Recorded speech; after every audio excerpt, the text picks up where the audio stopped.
પાટણ જિલ્લાના ચાણસ્મા, હારીજ અને રાધનપુર નગરપાલિકાઓમાં ભાજપ વિજય બન્યા બાદ આજે બપોરે 3 વાગે પ્રાંત અધિકારીની અધ્યક્ષતામાં પ્રમુખની ચૂંટણી યોજાઈ હતી।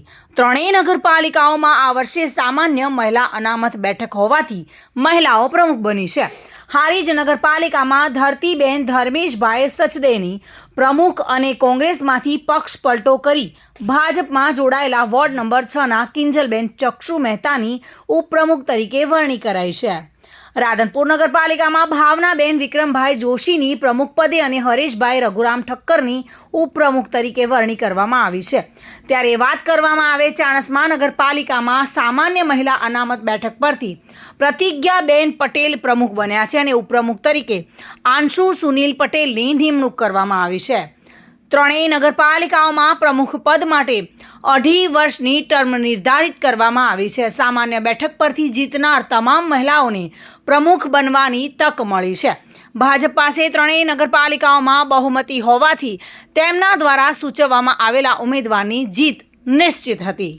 અહીંયા અમારે પાણીની બહુ સમસ્યા છે। પાણી, ગટર, રોડ એનો વિકાસ કરવાનો છે આવીને માટે। ખાસ કરીને પાછળ છેલ્લા 15 વર્ષથી ભાજપનું શાસન હતું, એવા કયા કામો બાકી રહી ગયા તે હવે થશે પૂર્ણ?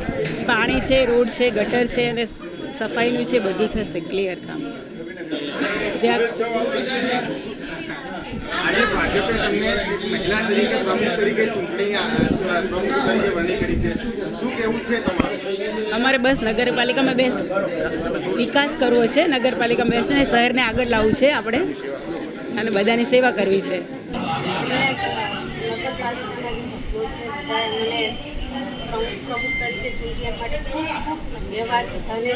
અને હું આ ગામજનો માટે એમને જે સમસ્યા છે, જે પાણીની છે, ગટરની છે, રોડ, ગાયો, આ બધી જે સમસ્યાઓ છે બધું જેટલું બનશે મારાથી એટલું એમનો સોલ્વ કરવાનો પ્રયત્ન કરીશ અને એમનો સહકાર આપીશ અને એમનું કામો કરવાનો ખૂબ પ્રયત્ન કરીશ। એક મહિલા તરીકે તમે અત્યારે જવાબદારી સંભાળી રહ્યા છો, ખાસ કરીને મહિલાઓના પણ પ્રશ્નો હોય છે, એમાં કોઈ ઉજાગર કરશો કે હારીજ નગરપાલિકાના મહિલાઓને ખાસ કરીને પાણીની સમસ્યાઓ મળતી હોય છે, ગટરની, તેના બાબતે શું કહેવા માંગો છો?